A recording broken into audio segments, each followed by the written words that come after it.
فلا أقسم بمواقع النجوم وإنه لقسم لو تعلمون عظيم إنه لقرآن كريم في كتاب مكنون لا يمسه إلا المطهرون تنزيل من رب العالمين.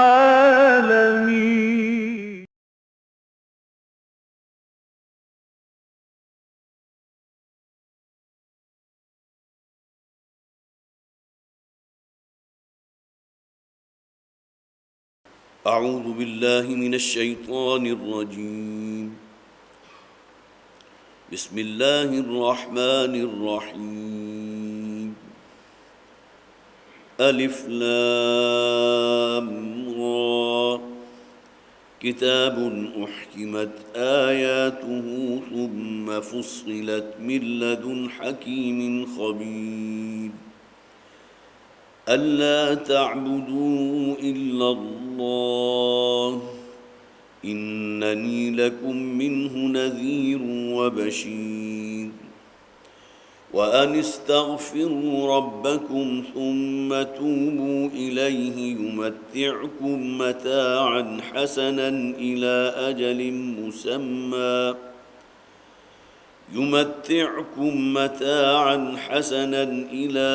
أجل مسمى ويؤت كل ذي فضل فضله وإن تولوا فإني أخاف عليكم عذاب يوم كبير إلى الله مرجعكم وهو على كل شيء قدير ألا إنهم يثنون صدورهم ليستخفوا منه ألا حين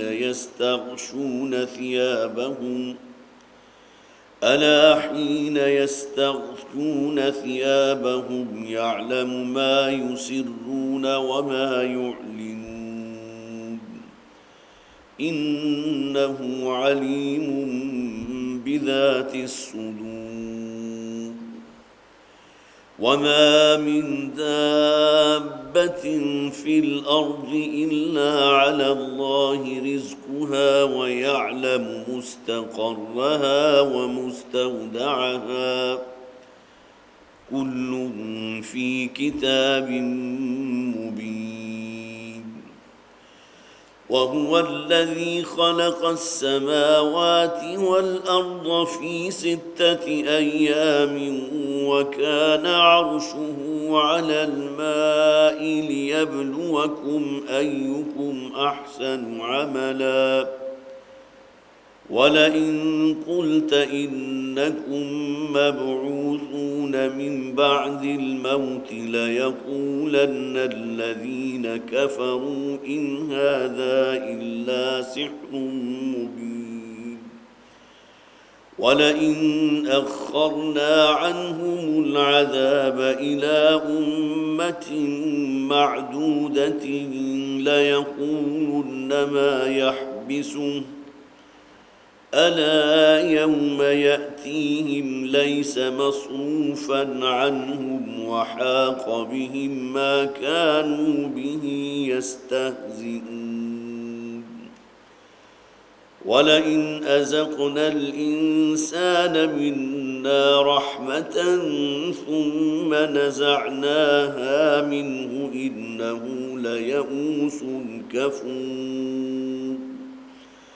ولئن أذقناه نعماء بعد ضراء مسته ليقولن ذهب السيئات عني إنه لفرح فخور إلا الذين صبروا وعملوا الصالحات أولئك لهم مغفرة وأجر كبير. صدق الله العظيم. رب اشرح لي صدري ويسر لي أمري واحلل عقدة من لساني يفقهوا قولي. اللهم ألهمنا رشدنا وأعذنا من شرور أنفسنا آمین یا رب العالمین۔ سورہ ہود کا ہم مطالعہ شروع کر رہے ہیں اللہ کے نام سے۔ جیسا کہ میں نے عرض کیا تھا، سورہ یونس سے لے کر اور سورہ حج تک یہ 14 مسلسل مکی صورتیں ہیں۔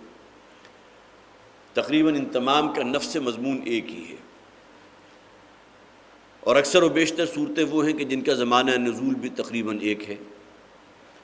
خاص طور پر اس سورہ مبارکہ کے بارے میں تو تفہیم القرآن میں لکھا ہوا موجود ہے کہ اس کا بعین ہی وہی زمانہ نزول ہے جو سورہ یونس کا تھا۔ اور یہ بات میں پہلے بھی عرض کر چکا ہوں کہ نبی اکرم صلی اللہ علیہ وسلم کو اب دعوت کا فریضہ انجام دیتے ہوئے لگ بھگ 10 برس بیت چکے۔ سن 10 یا سن 11 نبوی ہے، گویا کہ ہجرت سے 2 یا 3 سال قبل یہ صورتیں نازل ہوئی، اور محسوس یوں ہوتا تھا کہ اب وہ بالکل سیچوریشن پوائنٹ پر آ چکی ہے بات،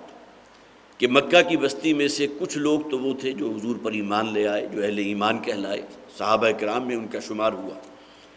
لیکن اکثریت انہی لوگوں پر مشتمل تھی جنہوں نے خوب مخالفت کی نبی اکرم صلی اللہ علیہ وسلم کی۔ اور یہ معاملہ جو ہے صرف حضور کی قوم کے ساتھ نہیں ہوا، بلکہ یہ کہ جتنی بھی پہلے آپ کو ملتی ہیں انہی صورتوں کے اندر، قوم عاد، قوم ہود، قوم سمود، ان تمام کا ذکر جو ہے تمام لوگوں کا معاملہ اپنے رسول وقت کے ساتھ اکثر و بیشتر یہی تھا۔ یہی وجہ کہ قرآن حکیم میں یہ بات کئی جگہ بیان کی گئی، وَكَثِيرٌ مِّنْهُمْ فَاسِقُونَ۔ سورہ حدید میں 3 مرتبہ یہ الفاظ آئے کہ لوگوں میں سے اکثریت انہی لوگوں پر مشتمل ہوتی ہے جو فسق و فجور کو چھوڑنے کو تیار نہیں۔ بَلْ يُرِيدُ الْإِنسَانُ لِيَفْجُرَ أَمَامَهُ۔ انسان چاہتا یہ ہے کہ وہی فسق و فجور جسے اس نے اختیار کیے رکھا ہے اسے چھوڑنے کو تیار نہیں ہے، اور اسی رستے پر اپنا سفر آگے جاری رکھنا چاہتا ہے۔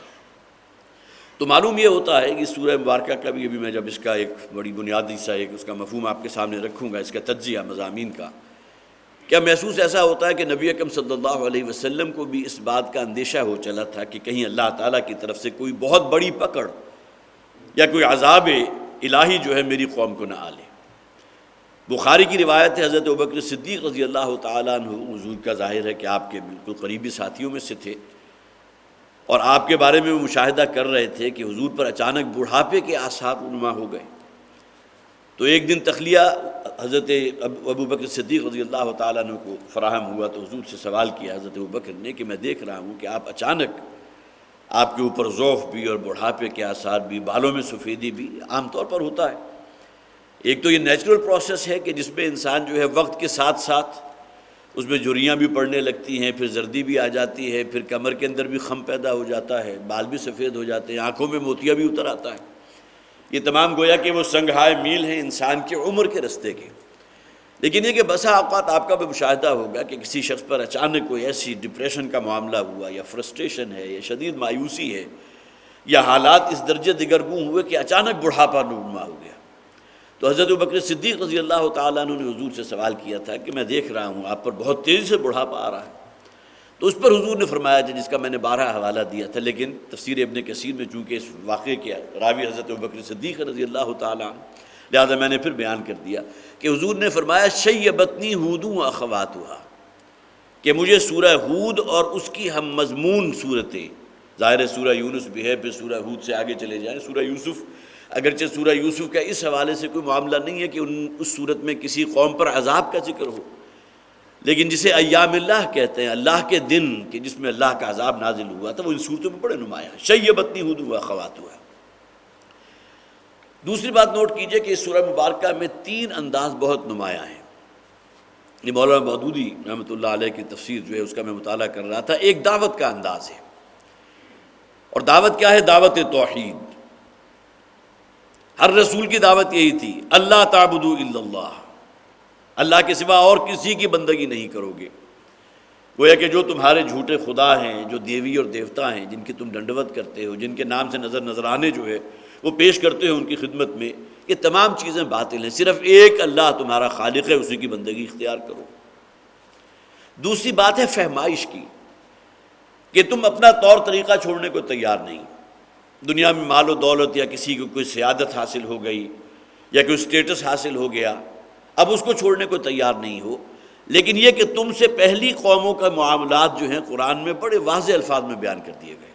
اور جیسا کہ سورہ مبارکہ میں آپ دیکھ لیں گے، میں بھی ذکر کروں گا کتنے نبیوں کا ذکر ہے۔ یہ بات ہے جسے فہمائش کہا جاتا ہے، کہ گویا کہ ذرا کچھ انسان کو جھنجھوڑا گیا ہے کہ تم سے پہلی قومیں تھیں جن کے ساتھ یہ معاملہ ہوا۔ اور تیسرا مضمون آپ کو ان صورتوں میں ملے گا تنبیہ کا، کہ اگر تم باز نہ آئے تو تمہارے ساتھ بھی اللہ کی وہی سنت لازماً تم پر لاگو ہو کر رہے گی جو پہلی قوموں کے ساتھ ہوئی تھی۔ یہ الگ بات ہے کہ طریقہ کار تبدیل ہو جائے گا۔ پہلی قوموں کے ساتھ تو اللہ کا معاملہ عذاب استیصال کا ہوا تھا کہ پوری کی پوری قوم کو ہلاک کر دیا گیا، لیکن یہاں اللہ تعالیٰ کا عذاب اس شکل میں نہیں آئے گا جس کا میں نے پہلے بھی ذکر کیا تھا، کہ عذاب کا پہلا کوڑا غزوہ بدر کی شکل میں، یہ جو ٹاپ کی لیڈرشپ تھی ان کی ہلاکت کی شکل میں سامنے آ گیا۔ تو یہ تین چیزیں آپ کو، دعوت بھی ہے، فہمائش بھی ہے اور تنبیہ بھی ہے۔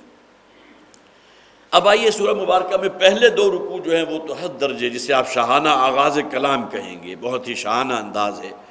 جس میں گویا کہ دلائل الفصی بھی اور دلائل آفاقی کا بھی ذکر کیا جائے گا، ابھی ہم اس کا مطالعہ کریں گے انشاءاللہ۔ لیکن یہ کہ اس کے بعد تیسرے رکوع سے لے کر اور 9ویں رکوع تک، یہ 10 رکوع ہیں سورہ مبارکہ میں،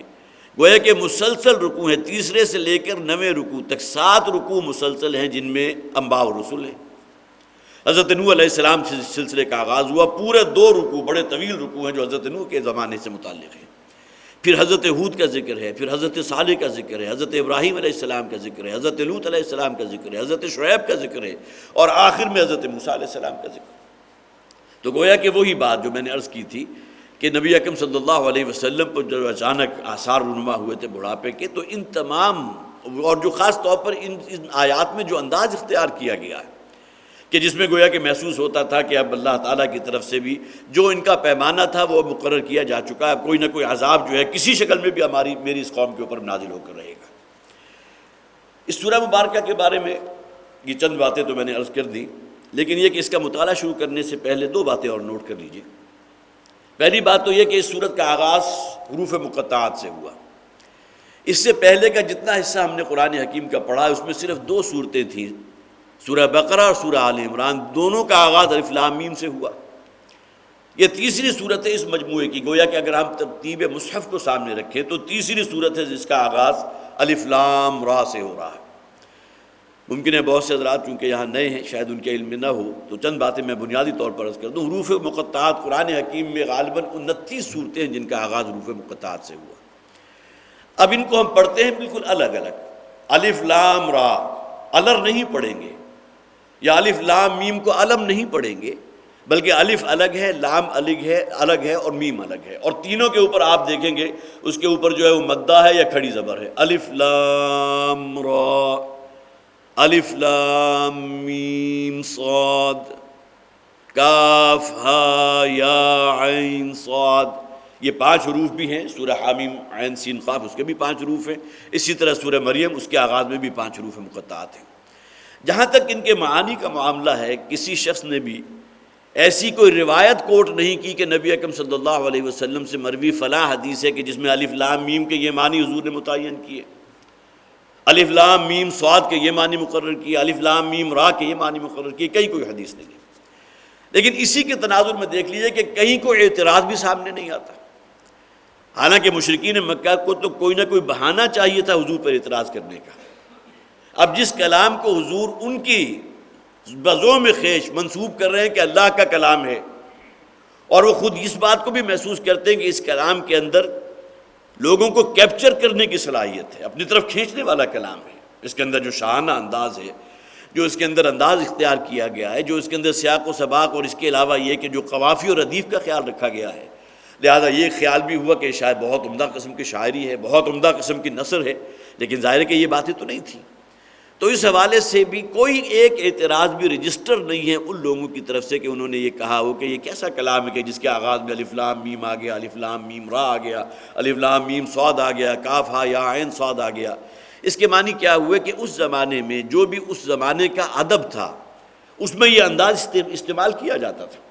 اور پھر یہ کہ اس کے بارے میں بعد میں دلائل بھی مل گیا کہ بہت سے ایسے وہاں کے دانشور یا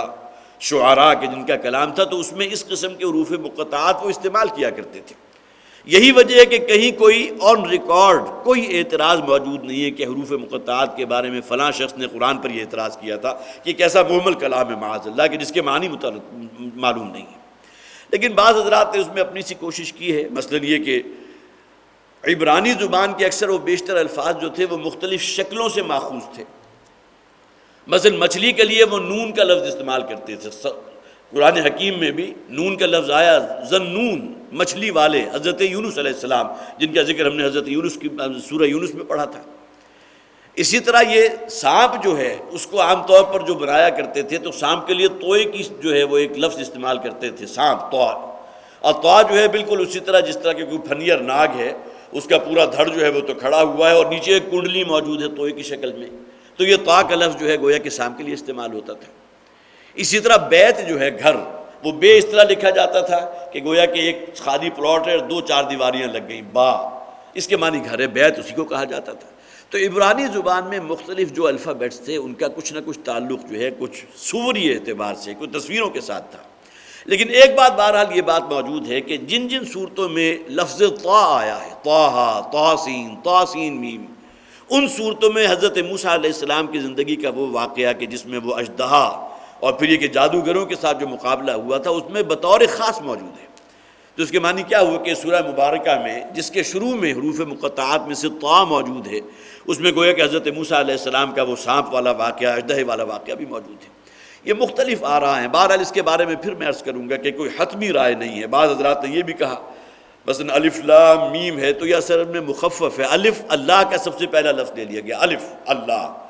لام حضرت جبرائیل کا جو ہے آخری لفظ لے لیا گیا، گویا کہ یہ کلام وہ ہے جو اللہ نے جبرائیل کے واسطے، میم محمد صلی اللہ علیہ وسلم، الف لام میم وہ کلام جو اللہ نے جبرائیل کے واسطے محمد پر نازل کیا صلی اللہ علیہ وسلم۔ تو یہ مختلف تعبیرات ہیں، پھر بحث کروں گا کہ کوئی حتمی بات اس ضمن میں نہیں کہی جا سکتی، چند بنیادی باتیں میں نے چاہا تھا کہ آپ حضرات کے ساتھ اس کو شیئر کروں۔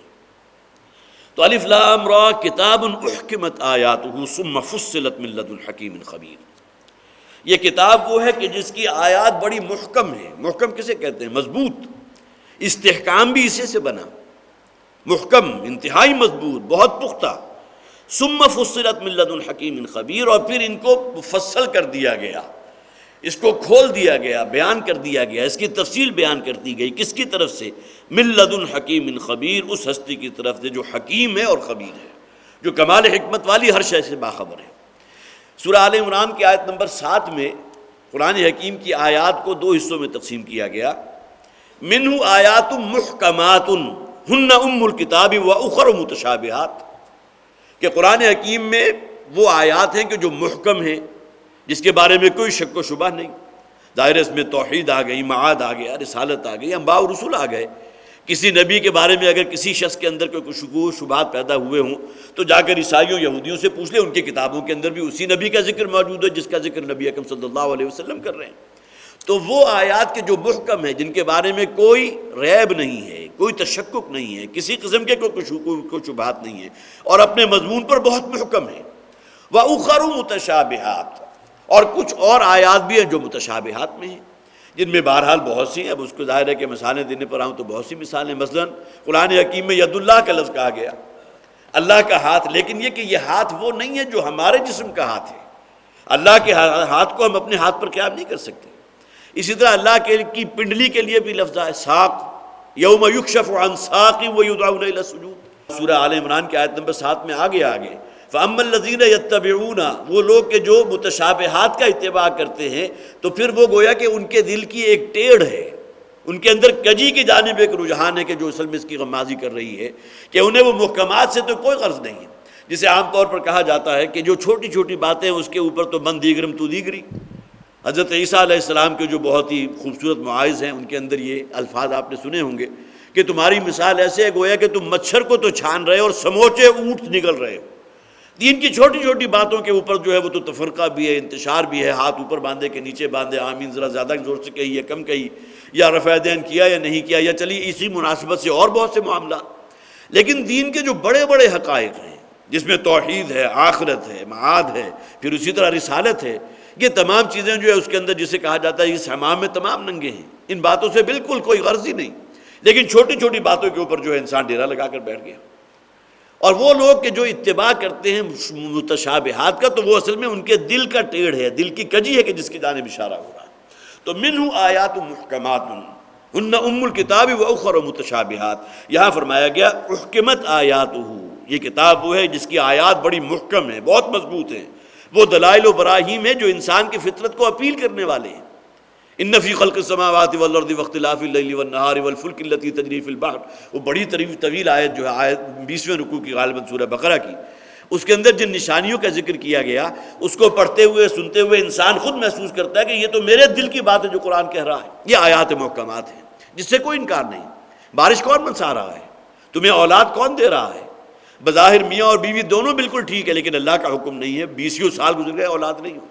کوئی ڈاکٹر جو ہے ڈاکٹروں کی سمجھ میں نہیں آ رہا ہے، سوائے اس کے کہ اللہ کا حکم ہے اولاد نہیں ہوگی، یا کسی کے یہاں فرض کیجئے بیٹیاں ہی بیٹیاں ہیں۔ اب کوئی اور پاور آج کل تو آج جو بھی شیطانی دور ہے اس میں تو گویا کہ یہ کلید بھی ہماری جو بھی سائنٹیفک نالج ہے انہوں نے اپنے ہاتھ میں لے لی کہ اپنی پسند سے چاہے بیٹا حاصل کر لیں چاہے بیٹی حاصل کر لیں، وہ تمام فراڈ، اور لوگ اس کے پیچھے لاکھوں روپیہ ضائع کر کے بالآخر محروم رہتے ہیں، اور بالآخر شدید قسم کا پچھتاوا انہیں لاحق ہوتا ہے۔ یہ تمام چیزیں وہ ہیں کہ جن کا اختیار اللہ کے ہاتھ میں، وہ آیات محکمات ہے۔ ثم فصلت من لدن حکیم خبیر، اور اس کے بعد پھر وہ کھول دی گئی ہیں، تفصیل سے بیان کر دی گئی اس ہستی کی طرف سے جو حکیم اور خبیر ہے۔ اللہ تعبدوا الا اللہ، دیکھیں سب سے پہلی محکم ترین بات کیا ہے کہ اللہ کے سوا اور کسی کی بندگی نہیں کرو گے۔ یہ انسان کی فطرت کی پکار ہے، اس لیے کہ منطق تقاضا کرتی ہے کہ اس کائنات کا صرف ایک بادشاہ ہونا چاہیے۔ قرآن نے اس بات کو بطور دلیل استعمال کیا ہے کہ اگر ایک کے سوا اور خدا ہوتے اس کائنات کے تو تم دیکھتے کہ بہت بڑا فساد رونما ہو چکا ہوتا۔ جس طرح ہم جانتے ہیں کہ کسی ادارے کا ایک ٹاپ پر ایک شخص ہوتا ہے جس کے ہاتھ میں اختیار کل ہے، جو چیف ایگزیکٹو کہلائے گا یا جو بھی کہہ دیجئے اس کو، تو یہ ایک منطقی بات ہے جو انسان جس کو قبول کرتا ہے۔ لہٰذا توحید انسان کی فطرت میں موجود ہے۔ محکم ترین شے، نمبر ایک محکم شے کیا ہے؟ اللہ تعبدوا الا اللہ، اللہ کے سوا اور کسی کی بندگی نہیں کرو گے۔ اننی لکم منہ نذیر و بشیر، اب یہ نبی اکرم صلی اللہ علیہ وسلم کہہ رہے ہیں میں ہوں تمہاری طرف نذیر بھی ہوں، خبردار کرنے والا بھی ہوں اور بشارت دینے والا بھی ہوں۔ وَأَنِ اسْتَغْفِرُوا رَبَّكُمْ ثُمَّ تُوبُوا إِلَيْهِ يُمَتِّعْكُمْ مَتَاعًا حَسَنًا۔ دوسری بات کیا ہے؟ قرآن اس بات کو تسلیم کرتا ہے کہ انسان کے اندر شر کا مادہ ہے، اس لیے کہ یہ انسان کا وجود دو چیزوں کا مرکب ہے۔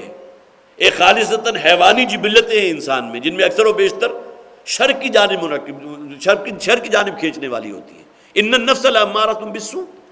یہ نفس انسانی جو ہے یہ تو گویا کہ رجحان رکھتا ہے پستی کی طرف، شر کی طرف، برائی کی طرف، معصیت کی طرف، اور سب سے بڑھ کر انسان کا دشمن جو ہے وہ شیطان لعین ہے جو انسان کے اندر موجود ہے۔ اس کی خواہ و نفسانی خواہشات کو ہوا دینے کے لیے ہو، یا جسے حضور نے تعبیر کیا کہ ان الشیطان یجری من الانسان مجری الدم، شیطان سے تو جو ہے وہ انسان کے خون کے اندر جسم میں خون کی طرح گردش کر رہا ہے۔ تو یہ وہ چیزیں ہیں جس سے آپ شر کے داعیات کہیں گے انسان میں موجود ہیں، لیکن ساتھ ہی فَأَلْهَمَهَا فُجُورَهَا وَتَقْوَاهَا، روح ربانی بھی اسی انسان میں موجود ہے۔ یہ الگ بات ہے کہ ہم اپنے ان نفسانی تقاضوں کا اس درجے بوجھ ڈال دیتے ہیں روح پر کہ روح کہیں دب جاتی ہے، سسک رہی ہے، اسے گویا کہ سانس لینے کا موقع نہیں مل رہا۔ یہ دو وجود ہیں انسان کے، تو گویا کہ معلوم ہوا ان استغفروا ربکم، یہ تمہارے اندر جو بھی شرارت نفس ہے جس کی وجہ سے گناہ بھی کرتے ہو اور معصیتوں کے اندر بھی مبتلا ہوتے ہو، نافرمانی کا شکار بھی ہوتے ہو، تو سب سے پہلے تو اللہ کے حضور استغفار کرو۔ اب تک کی جو کوتاہیاں تھیں، ظاہر ہے کہ ہر نبی جو اپنی قوم کی طرف آیا جب اس نے دعوت دی تو جو بھی مخاطبین تھے، خواہ ان میں سے بہت سے وہ ہوں گے کہ جو اسی وقت ایمان لے آئے، ممکن ہے نبی اکرم صلی اللہ علیہ وسلم کی حیات طیبہ کو دیکھیں تو ابو بکر صدیق رضی اللہ تعالیٰ عنہ، جنہیں صدیق اکبر اسی بنیاد پر کہا جاتا ہے کہ سب سے بڑھ کر راست باز اور سچائی کے ساتھ دینے والے، کہ حضور نے فرمایا کہ جس شخص کے سامنے بھی میں نے دعوت پیش کی ہے سب نے کچھ نہ کچھ توقف کیا سوائے ابو بکر کے رضی اللہ تعالیٰ عنہ۔ تو ایسے لوگ بھی ہیں کہ جو گویا کہ جیسے ہی بات ان تک پہنچی فوراً لبیک کہا، ایمان لے آئے، اور ایسے بھی ہیں کہ جنہیں کچھ عرصہ لگا، حضرت عمر ہیں رضی اللہ تعالیٰ عنہ، حضرت حمزہ ہیں رضی اللہ تعالیٰ عنہ، اور ان کے بعد میں ایمان لانے والے جنہیں گویا کہ بھی کافی عرصہ لگا، اور کچھ ایسے بھی تھے کہ جو فتح مکہ کے موقع پر ایمان لے آئے، گویا کہ اب ان کے لیے کوئی چارہ باقی نہیں رہا تھا، اب انہوں نے جو کچھ بھی کرنا تھا کر چکے، اب ان کے پاس سوائے اس کے کہ یا تو یہ کہ اس ارض عرب کو خیر بات کہہ کر یہاں سے رخصت ہو جائے، یا یہ کہ ان کے پاس دوسرا آپشن یہ تھا کہ نبی اکرم صلی اللہ علیہ وسلم پر ایمان لے آئے۔ ایسے لوگ بھی تھے کہ جو انتظار کرتے رہے تاکہ حضور فاتح کی حیثیت سے مکے میں داخل ہو گئے۔ تو انستغفروا ربکم، جو شخص بھی ہے اس سے کچھ نہ کچھ گناہ خطاؤں کا صدور ممکن ہے اور ہوتا ہے، الانسان مرکب من الخطاء والنسیان۔ تو دعوت توحید اللہ تعبدوا الا اللہ، اور اس کے فوراً بعد ذکر کیا گیا کہ اب تک کی جو برائیاں تھیں، جو خطائیں تھیں، جو لغزشیں تھیں، جو گناہ تھے، ان کے بارے میں اللہ کی جناب سے مغفرت طلب کرو، انستغفروا ربکم ثم توبوا الیہ، اور اس کے بعد یکسو ہو جاؤ اللہ کی طرف۔ بڑی منطقی بات ہے، دعوت توحید سامنے آئی تو اس سے پہلے کی زندگی کی جو نجاستیں تھیں ان کو دور کرو، اور ایسا نہ سمجھو کہ جو شے تم سے صادر ہو گیا وہ پتھر پر لکیر ہے۔ جیسا کہ ایک شخص کا معاملہ ہوا بھی تھا، روایات ہے کہ حضور صلی اللہ علیہ وسلم نے اس کی تمثیل بیان کی، یا ممکن ہے کہ ایک شخص ہو بنی اسرائیل کا کہ جس نے کہیں 99 قتل کیے تھے، اور اس کے بعد پھر اسے معلوم ہوا کہ اب شاید میرا تو چھٹکارا ہے نہیں، گویا کہ اس درجے ایمان اسے آخرت پر تھا کہ اب میری نجات کا کوئی ذریعہ نہیں ہے، میں تو اتنے اشخاص کو قتل کر چکا۔ پھر کسی راہب کے پاس گیا اور اس سے جا کر اپنا مدعا پیش کیا کہ کیا میرے گناہوں کی یا میرے جو خطائیں ہیں، اتنے لوگوں کو میں نے قتل کیا ہے، تو کہا اس سے بھی بچ نکلنے کی کوئی شکل ہے؟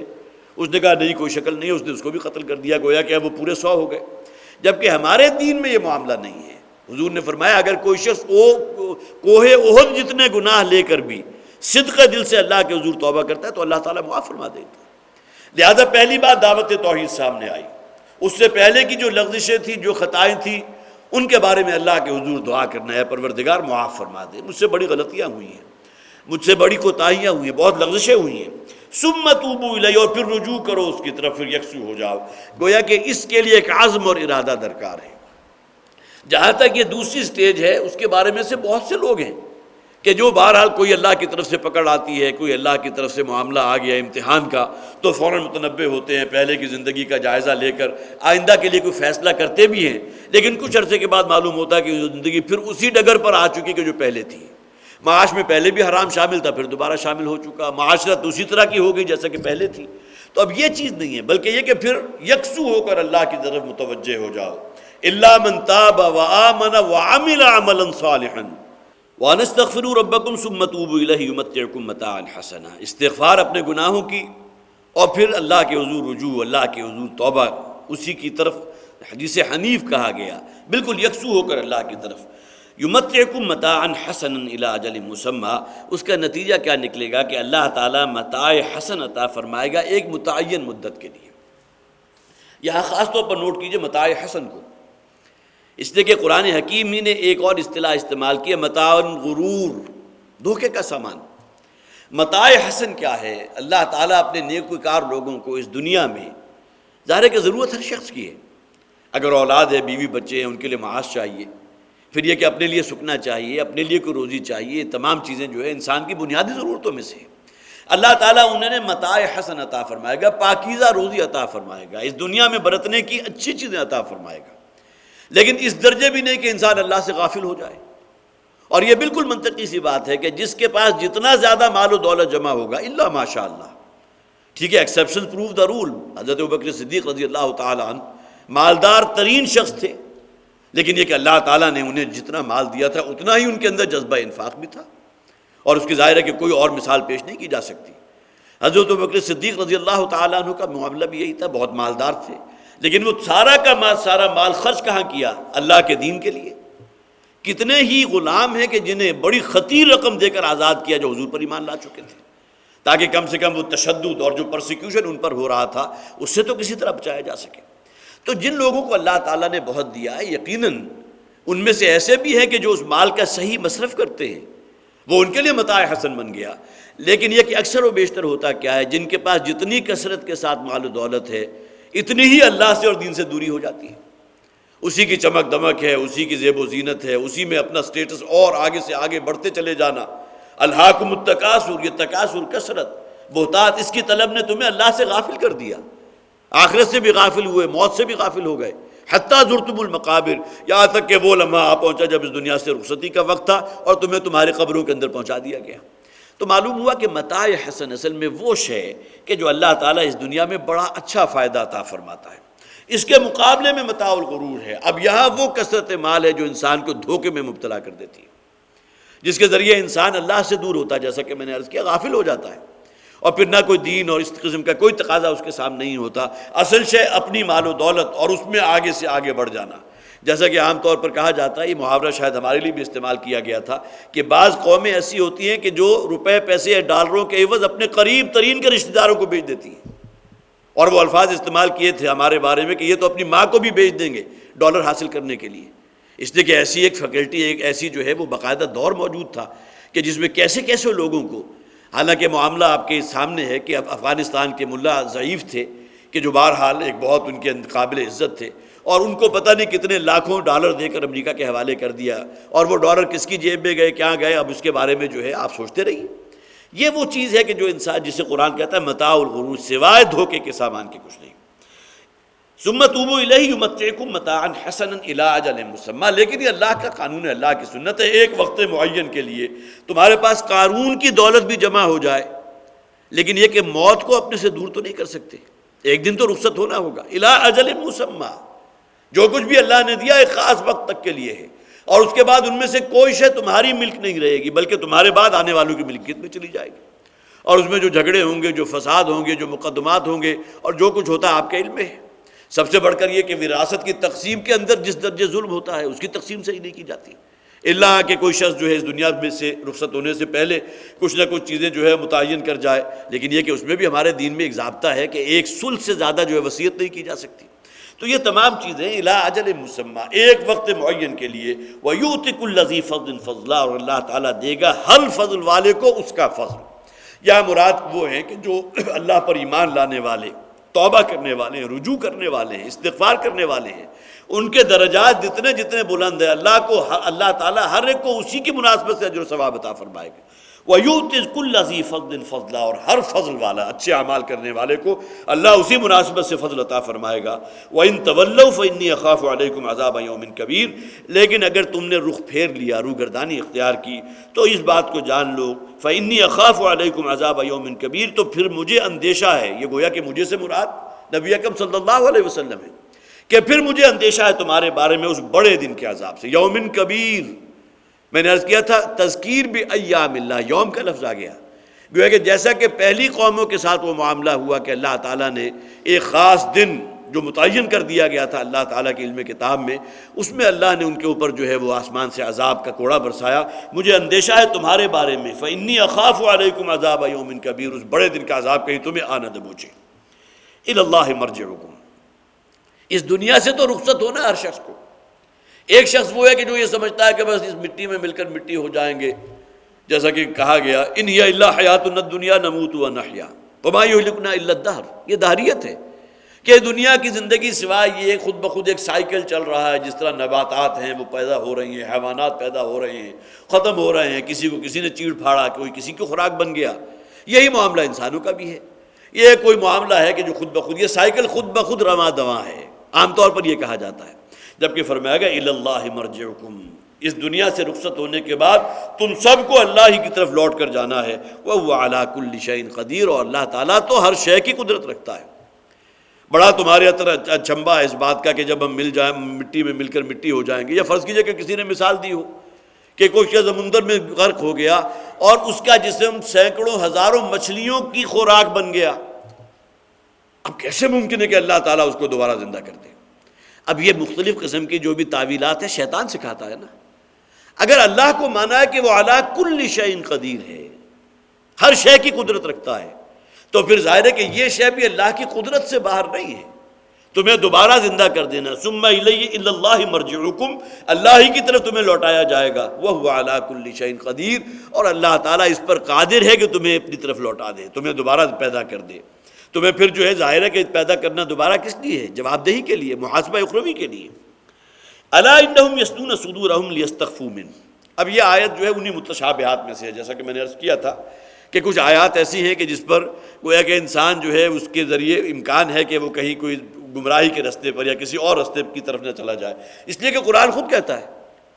یضل بہ کثیرا ویہدی بہ کثیرا، بہ کے ہی کا جو ہے وہ ضمیر کس طرف جا رہی ہے؟ اللہ تعالیٰ اس قرآن کے ذریعے بہت سے لوگوں کو گمراہ کر دیتا ہے، قرآن تو سرچشمہ ہدایت ہے، اللہ کا کلام ہے، لیکن خود اللہ کہہ رہا ہے، اللہ قرآن کے ذریعے گمراہ کر دیتا ہے۔ یہ وہ آیات متشابہات ہیں کہ جن میں انسان اگر کہیں اندر چلا جائے اور اس کی کوئی گہرائی میں اترنے کی کوشش کرے تو ممکن ہے کہ شیطان اسے بہکا دے اور جو بھی وہ صراط مستقیم ہے اس سے منحرف کر دے۔ تو فرمایا الا انہم یسنون صدورہم لیستخفوا منہ، کیوں نہیں وہ لوگ کہ جو اپنے سینوں کو دوہرا کرتے ہیں تاکہ اس سے چھپائیں۔ حضرت عبداللہ ابن عباس رضی اللہ تعالیٰ عنہ، یہ صرف ترجمہ میں نے آپ کے سامنے رکھا ہے، اس کے اب مختلف مفاہیم ہیں۔ ایک مفہوم جو انہوں نے بیان کیا ہے، اور یہ بخاری کی روایت ہے، اس لیے خاص طور پر میں اس کو یہاں بھی کوٹ کر رہا ہوں، اور اکثر و بیشتر تفاسیر میں بھی یہ روایت موجود ہے کہ صحابہ میں سے چند نے سوال کیا تھا حضرت عبداللہ ابن عباس رضی اللہ تعالیٰ عنہ کہ یہ آیت جو ہے اس میں کن لوگوں کی طرف اشارہ ہے؟ الا انہم یسنون صدورہم لیستخفوا منہ۔ تو حضرت ابن عباس رضی اللہ تعالیٰ عنہ نے فرمایا کہ کچھ لوگ وہ ہوتے ہیں جن کے اوپر حیا کا اتنا غلبہ ہوتا ہے، جسے شرم اور حیا یہ انسانی بنیادی اوصاف میں سے ہے۔ انسان اور حیوان میں ایک فرق یہ بھی ہے کہ حیوان میں حیا اور شرم نہیں ہے، انسان کے اندر اللہ تعالیٰ نے یہ حیا کا مادہ رکھ لیا، الحیاء شعبۃ من الایمان، یا الحیاء من الایمان، حضور نے فرمایا حیا تو ایمان کا حصہ ہے۔ تو کچھ لوگوں کے اوپر حیا کا اور شرم کا اس درجے غلبہ ہوتا ہے کہ جب وہ رفع حاجت کے لیے جاتے تھے تب بھی وہ اپنے آپ کو اتنا سکیڑ لیتے تھے، اتنا دوہرا ہو جاتے تھے کہ ان کا جو بھی کسی اور کی ظاہر ہے کہ کوئی دیکھنے والا تو نہیں ہے، لیکن یہ کہ اللہ تعالیٰ بھی نہ دیکھ سکے، فرشتوں کے علم میں، اس لیے کہ حیا کا جس طرح حضرت عثمان رضی اللہ تعالیٰ عنہ کے بارے میں یہ بات موجود ہے کہ وہ جب نہاتے تھے تب بھی گویا کہ اپنی شرمگاہ کو عریاں نہیں کرتے تھے، یہ ایک حیا کا معاملہ ہے۔ اور حضرت عثمان کے بارے میں تو بہرحال جسے حیا کہا جاتا ہے، حیا میں کلائمیکس پر ضربہ سلام پر حضرت عثمان رضی اللہ تعالیٰ۔ تو یہاں وہ لوگ مراد ہیں حضرت عبداللہ ابن عباس رضی اللہ تعالیٰ عنہ کی روایت سے کہ وہ لوگ مراد ہیں کہ جو حیا کے غلبے کے تحت اپنے آپ کو رفع حاجت کے لیے بیٹھتے ہوئے اپنے آپ کو اتنا سکیڑ لیتے تھے، اس طرح اپنے آپ کو جو ہے وہ چادر کے اندر یا جو ان کے اوپر ہوتا تھا سینے کو دوہرا کر لیتے تھے کہ اس حیا کے غلبے کے تحت۔ ایک تو مراد یہ ہے جیسا کہ میں نے عرض کیا، دوسری مولانا مودودی رحمۃ اللہ علیہ نے اس سے مراد یہ لیا ہے کہ وہ لوگ کہ جو نبی اکرم صلی اللہ علیہ وسلم کی دعوت کو سن کر اس درجے بدک جاتے تھے کہ جس طرح ہوتا ہے عام طور ایک باڈی لینگویج ہوتی ہے کہ اگر کوئی آپ کی کوئی بات دوسرا مخاطب نہ سننا چاہے تو فوراً اپنے آپ کو دوہرا کر لے گا، گویا کہ اپنے بلکہ سورہ نوح کے اندر تو وہ آیت بھی موجود ہے کہ حضرت نوح علیہ السلام جب انہیں دعوت دینے کے لیے نکلتے تھے اپنی قوم کے لوگوں کو تو وہ اپنا کپڑا جو ہے، جو چادر جس کے اندر وہ ہوتے تھے، انہیں اپنے پورے جسم کے گرد لپیٹ لیا کرتے تھے، گویا کہ ایک اظہار تغافل ہے، بیزاری کا اظہار ہے کہ میں تمہاری بات سننے کا بھی روادار نہیں۔ تو انہوں نے اس سے یہ مراد لیا کہ الا انہم یسنون صدورہم لیستخفوا منہ، کہ وہ اپنے آپ کو سکیڑ لیتے ہیں، اپنے آگے آ گیا، اور پھر یہ کہ اپنے کپڑوں کو اپنے اوپر اوڑھ لیتے ہیں تاکہ نبی اکرم صلی اللہ علیہ وسلم کی طرف سے اعراض کا اظہار کر سکیں کہ ہم آپ کی بات سننے کو تیار نہیں۔ اب یہ مختلف قسم کے مفاہیم ہیں، لیکن یہ کہ بہرحال ان میں سے دو جو سب سے زیادہ نمایاں تھا وہ میں نے آپ کے سامنے رکھ دیا۔ الا حین یستغشون ثیابہم، کیوں نہیں جب وہ اپنے آپ کو اپنے کپڑوں سے بھی ڈھانکے ہوئے ہوتے ہیں، یعلم ما یسرون وما یعلنون، تو بھی اللہ تعالیٰ جانتا ہے اس شے کو جو چھپا رہے ہیں۔ اب گویا کہ آیت کا یہ حصہ وہ ہے جو حضرت عبداللہ ابن عباس رضی اللہ تعالیٰ عنہ کی جو روایت میں نے آپ کو سنائی اس کے ساتھ پوری طرح مطابقت رکھتا ہے کہ جب وہ اپنے آپ کو پوری طرح گویا کہ کئی کپڑوں کو لپیٹے میں بھی لپیٹ لے تب بھی یہ نہ سمجھے کہ اللہ تعالیٰ کے ان سے کہیں باہر ہو گئے، اللہ نہیں دیکھ رہا۔ الا حین یستغشون ثیابہم، کیوں نہیں جب وہ اپنے آپ کو کپڑوں سے ڈھاکے ہوئے ہوتے ہیں، اوڑھے ہوئے ہوتے ہیں، لپیٹے ہوئے ہوتے ہیں، یعلم ما یسرون وما یعلنون، وہ اللہ تو خوب جانتا ہے اس شے کو جو وہ چھپا رہے ہیں، وما یعلنون، اور جس کا علی الاعلان اظہار کر رہے ہیں، انہ علیم بذات الصدور، اس لیے کہ اللہ تعالیٰ کے علم کو اپنے علم پر قیاس نہ کرو۔ ہمارا علم جو ہے، ہماری نگاہ اس درجے محدود ہے کہ چھوٹا سا ایک کاغذ کا ٹکڑا بھی اگر میں اپنے سامنے یہاں تان لوں تو آپ میری نگاہوں سے اوجھل ہو جائیں گے، جبکہ اللہ تعالیٰ کا علم یا اللہ تعالیٰ کی نگاہ جو ہے وہ تو اس کی ان تمام جو بھی محدودیتیں ہیں، جو بھی لمیٹیشن ہے، اس سے بہت زیادہ، اس سے بالکل آزاد ہے، اس قسم کی کوئی لمیٹیشن نہیں ہے۔ انہ علیم بذات الصدور، نہ صرف یہ کہ جو تم چھپاتے ہو وہ اللہ کے علم میں ہے، جو علانیہ کرتے ہو وہ اللہ کے علم میں ہے، بلکہ اللہ تعالیٰ تو تمہارے سینوں کے رازوں سے بھی واقف ہے، جو کہ بعض اوقات انسان جو ہے اپنے جو جسے تحت الشعور کہتے ہیں اس میں جو جذبات ہیں ان سے خود بھی مطلع نہیں ہوتا، وہ بعد میں کہیں خیال آتا ہے کہ اس وقت ممکن ہے کہ یہ جذبہ میرے تحت الشعور میں موجود ہو۔ اللہ تعالیٰ کا علم ہے، علم کامل ہے، اسے تو وہ تمام وسوسے، وہ آرزوئیں و تمنائیں جو تمہارے اندر پل رہی ہیں جو منصوبے تم لوگ بنا رہے ہو نبی اکرم صلی اللہ علیہ وسلم کے خلاف، جو ریشہ دوانیاں کر رہے ہو، جس طرح کی پلاننگ کر رہے ہو، جیسا کہ فرمایا گیا کہ ان کی پلاننگ تو وہ تھی جو پہاڑوں کو اپنی جگہ سے ٹال دے. تو یہ تمام چیزیں جو ہیں خواہ کتنا ہی مخفی ہو کر، کتنا ہی چھپ کر رہے ہو، اللہ کے علم سے باہر نہیں ہے. ما یکون من نجوا ثلاثۃ الا هو رابعهم، جب یہ سرگوشیاں کرتے ہیں، اگر 3 موجود ہیں، کوئی پلاننگ ہو رہی ہے، کوئی ریشہ دوانیاں ہو رہی ہیں، کوئی منصوبے بندیاں ہو رہی ہیں حضور کے خلاف، تو اللہ تعالیٰ چوتھا وہاں موجود ہوتا ہے. اللہ کی نگاہ سے باہر تو نہیں. الا حین یستغشون ثیابهم یعلم ما یسرون وما یعلنون انہ علیم بذات الصدور، یقین اللہ تعالیٰ تو سینوں کے رازوں سے بھی واقف ہے. وما من دابۃ فی الارض الا علی اللہ رزقها ویعلم مستقرها ومستودعها. دیکھیے یہاں بھی وہی ہے، اللہ تعالیٰ کی نشانیوں میں سے ایک نشانی ہے. یہ حشرات الارض ہیں، یہ پرندے ہیں، یہ حیوان ہیں، یہ تمام چیزیں ہیں. کیا یہ اپنی روزی کا بندوبست خود کرتے ہیں؟ کوئی کیڑی اگر کہیں اپنی زمین کے بل میں سے باہر نکلی تو اسے روزی کہاں سے مل گئی؟ کوئی پرندہ اپنے گھونسلے سے اڑ کر باہر نکلا، اور وہ مواعظ جیسا کہ میں نے ابھی پہلے حوالہ دیا تھا کہ تم مچھر چھانتے ہو سموچے اونٹ نگل جاتے ہو. اسی طرح حضرت عیسیٰ علیہ السلام کے جو مواعظ ہیں، پہاڑی کا وعظ، اس میں یہ الفاظ بھی موجود ہیں. تم یہ پرندوں کو، جنگل کی چڑیوں کو کیوں نہیں دیکھتے؟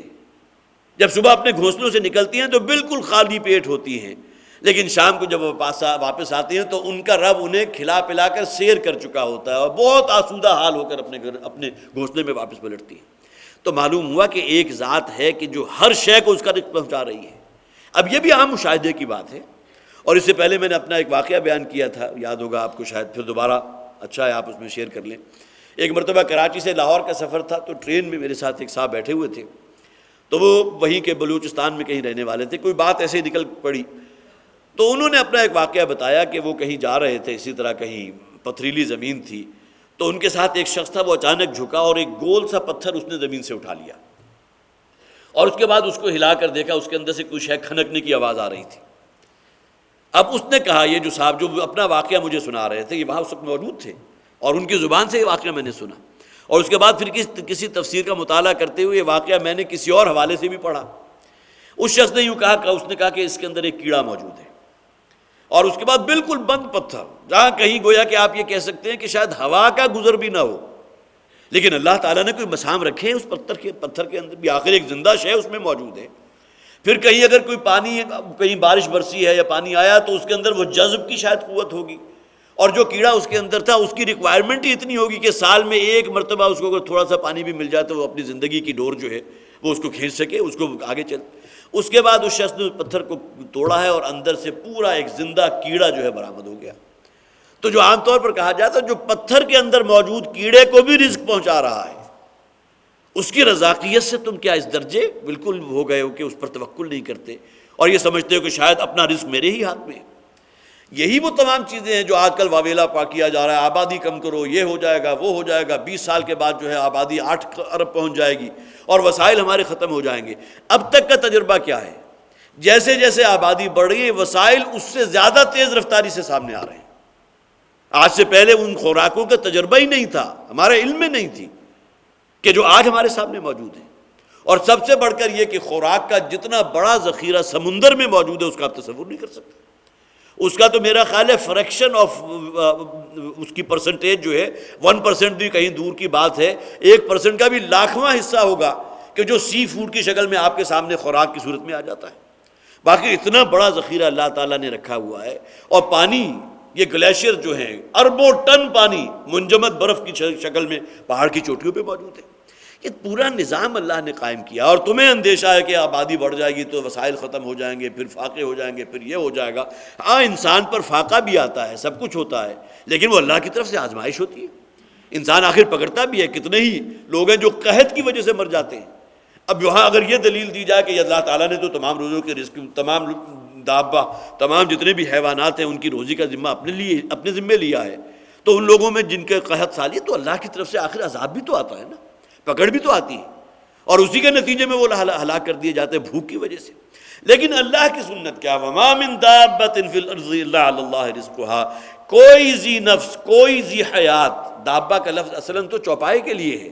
لیکن یہ کہ دابہ سے مراد انسان بھی ہے، حیوان بھی ہے، پرندے بھی ہیں، پھر کیڑے بھی ہیں، بیکٹیریا بھی ہے، وائرس بھی ہے. ہر وہ شے کہ جو زندہ ہے، الا علی اللہ رزقها، مگر یہ کہ اللہ کے ذمے ہے اس کا رزق، اس تک روزی پہنچا دینا، اس پتھر کے اندر وہ کیڑا جو تھا اس تک بھی اس کی خوراک کا بندوبست کرنا وہ اللہ نے اپنے ذمے لیا ہے۔ یہ نہ سمجھو کہ ہمارا بڑا اختیار ہے، ہم اپنے رزق کے خود پیدا کرنے والے ہیں، جب تک ہم خود پلاننگ نہیں کریں گے اور سب کچھ نہیں کریں گے شاید ہمارے ہاں اوپر جو ہے فاقے مسلط ہو جائیں گے اور تمام وسائل ختم ہو جائیں گے۔ الا علی اللہ رزقها ویعلم مستقرها ومستودعها، اور وہ خوب جانتا ہے ہر انسان کے بارے میں جہاں جو اس کا مستقر ہے اور جو اس کا مستودع ہے، اس کے بارے میں ابھی عرض کر دوں گا۔ اب یہ دیکھیے یہ ہے اصل میں توکل اللہ کی ذات پر۔ سیرت کا ایک واقعہ ایسا بھی ہے کہ جس میں حضور کو خبر دی گئی کہ فلاں شخص، ظاہر ہے کہ وہ شخص مسلمان تھا اور حضور کی صاحب ایمان کی حالت میں حضور کی جو ہے زیارت کی ہے، آپ کی صحبت اختیار کی، صحابی میں سے تھا، لیکن صحابیوں میں بھی تو بہت سے درجات ہیں۔ تو حضور کو خبر دی گئی کہ فلاں نوجوان ہے کہ جو یہ کہتا ہے کہ میرا تو اللہ پر توکل ہے اور وہ گھر میں بیٹھ گیا ہے، کچھ کرنے کو تیار نہیں، کہ میرا رب جو ہے وہ میرا رازق ہے، مالک ہے، وہ مجھے روزی پہنچائے گا۔ حضور اس نے اس شخص کو طلب کیا اور آپ غضبناک ہوئے، آپ نے غصے کا اظہار فرمایا کہ اللہ تعالیٰ نے انسان کو پیدا کیا کہ اللہ تمہیں آزمائے، یہ نہیں کہ تم اللہ کو آزمانے لگو۔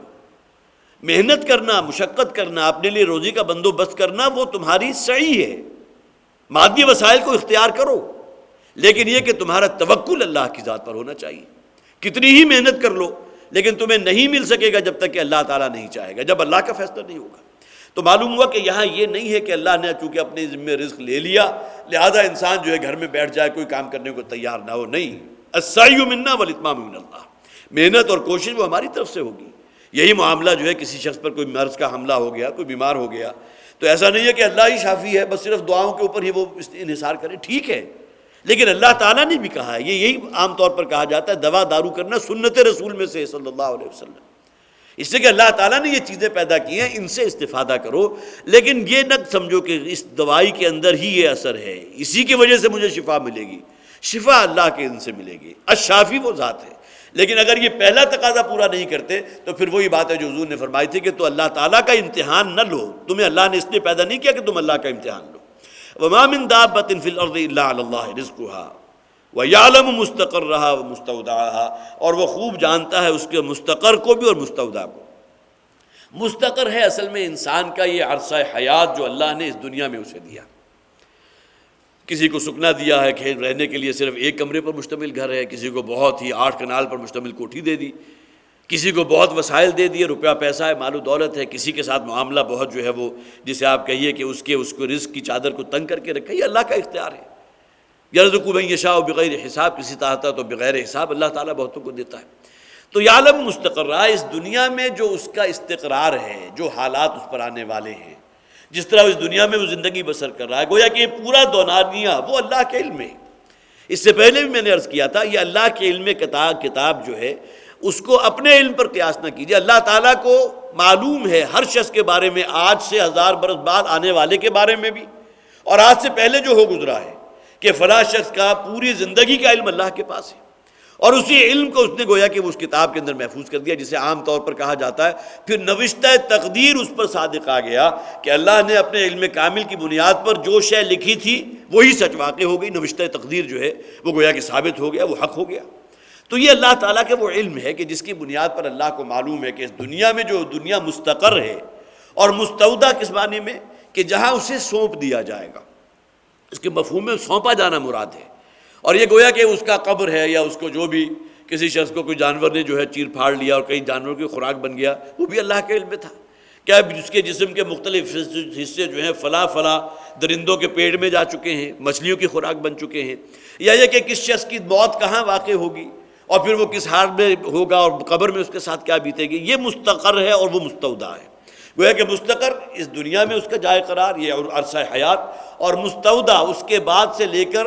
بعد سے بعد الموت تک کا جو دورانیہ ہے، یہ چیزیں دونوں چیزیں اللہ کے علم میں ہے کہ ہر شخص کے ساتھ کیا معاملہ ہونے والا ہے۔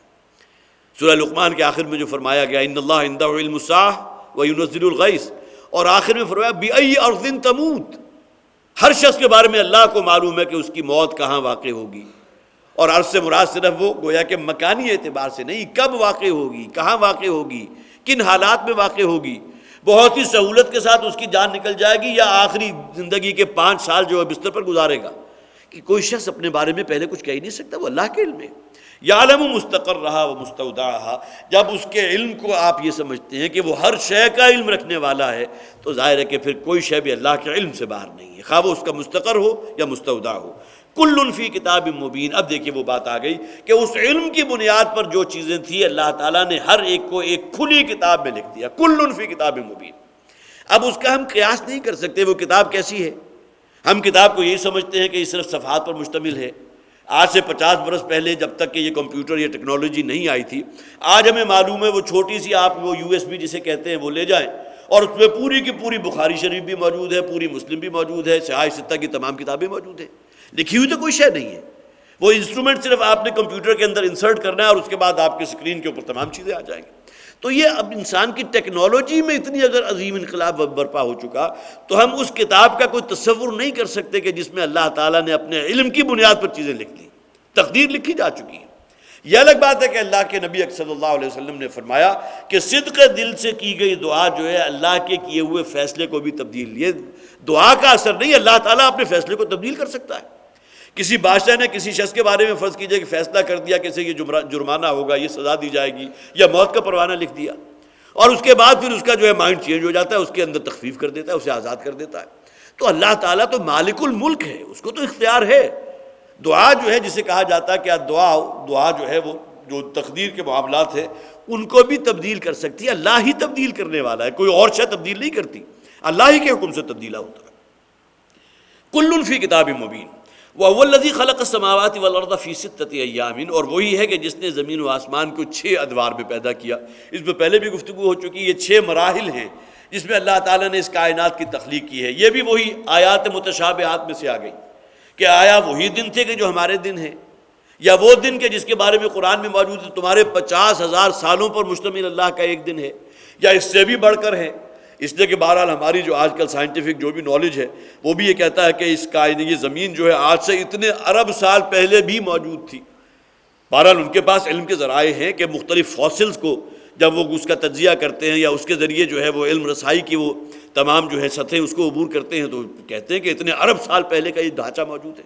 تو یہ تمام چیزیں اپنی جگہ ہیں، لیکن یہ کہ اللہ تعالیٰ نے اس کائنات کو 6 ادوار میں پیدا کیا، 6 مراحل میں پیدا کیا۔ وَكَانَ عَرْشُهُ عَلَى الْمَاءِ، اور اس کا عرش پانی پر تھا۔ اب یہ بھی آیات متشابہہ، دیکھیے یہی وجہ ہے کہ قرآن کے شروع میں کہہ دیا گیا کتاب احکمت آیاتہ، اس کی آیات اکثریت تو وہ ہیں جو بہت محکم ہیں، لیکن جیسا کہ سورہ آل عمران کا حوالہ دیا تھا کہ جس میں فرمایا گیا اخر متشابہات، اور کچھ وہ بھی ہیں کہ جو متشابہ ہیں۔ تو یہاں وَكَانَ عَرْشُهُ عَلَى الْمَاءِ، اس کے بارے میں تفاسیر میں مختلف باتیں کہی گئی ہیں، لیکن ظاہر ہے کہ یہ کیا کیفیت تھی جب کہ اس کی پوری کائنات کی تخلیق ہوئی۔ ابھی یہ گتھیاں سلجھانے کی کوشش ہو رہی ہے، وہ بگ بینگ کیسے ہوا تھا، اس کے لیے پچھلے دنوں آپ نے پڑھا بھی ہوگا اخبارات میں، پھر وہ تجربہ کرنے کی کوشش کی گئی ہے۔ کوئی 25 کلومیٹر لمبی سرنگ کھودی گئی اور اس میں کوئی نیوٹرونز کا جو ہے گویا کہ وہ ایک مشاہدہ کیا جا سکے کہ جب کہ کائنات وجود میں آئی تھی تو کیا بڑا دھماکہ ہوا تھا، کیسی روشنیاں نکلی تھی۔ لیکن ظاہر ہے یہ تمام چیزیں انسان کے وہ علمی بساط یا اس کی علمی لمیٹیشن کے اندر ہیں، اور اسی بنیاد کے اوپر یہ بہرحال علی الماء کہ اللہ کا عرش جو ہے وہ پانی پر تھا۔ یہ کیا کیفیت ہے، اس کے بارے میں چند احادیث تو ہیں کہ اللہ تعالیٰ نے پانی کو اس کائنات سے بھی پہلے پیدا فرما دیا تھا۔ اگرچہ ان کی صحت کے بارے میں نہیں کہتا، لیکن تفسیر ابن کثیر کے اندر یہ روایت موجود تھی کہ اللہ نے سب سے پہلے جو شے پیدا کی وہ پانی ہے۔ وَجَعَلْنَا مِنَ الْمَاءِ كُلَّ شَيْءٍ حَيٍّ، کہ اللہ نے پانی سے ہر زندہ شے پیدا کی۔ اب یہ اتنی بدیہی حقیقت ہے کہ آج کی سائنس جو ہے، جو کہا جاتا ہے نا کہ ماڈرن سائنس بھی قرآن کے کسی شے کو جھٹلا نہیں سکتی، صرف اس بات کو بھی قرآن کی کوئی سائنس جو ہے جھٹلا نہیں سکتی کہ جہاں زندگی ہے وہاں لازماً پانی کا اثر انداز ہونا موجود ہے، اس کے بغیر نہیں۔ یہی وجہ آپ کی ایکسپیڈیشن جاتی ہے، وہ مریخ تک پہنچ گئے صرف یہ سراغ لگانے کے لیے کہ وہاں پانی ہے یا نہیں۔ پھر بعد انہیں سٹریم ایسی نظر آئیں کہ انہیں محسوس ہوا کہ یہ جو جگہ بنتی ہے تو پانی کو اگر بلندی سے نشیب کی طرف آئے تو اس قسم کا پیٹرن،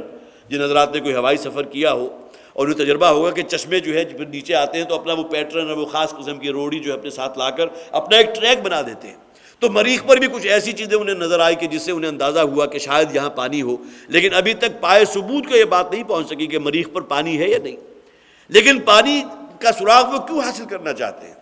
تاکہ اس سے یہ نتیجہ نکال سکے کہ وہاں بھی کوئی نہ کوئی زندگی ہے،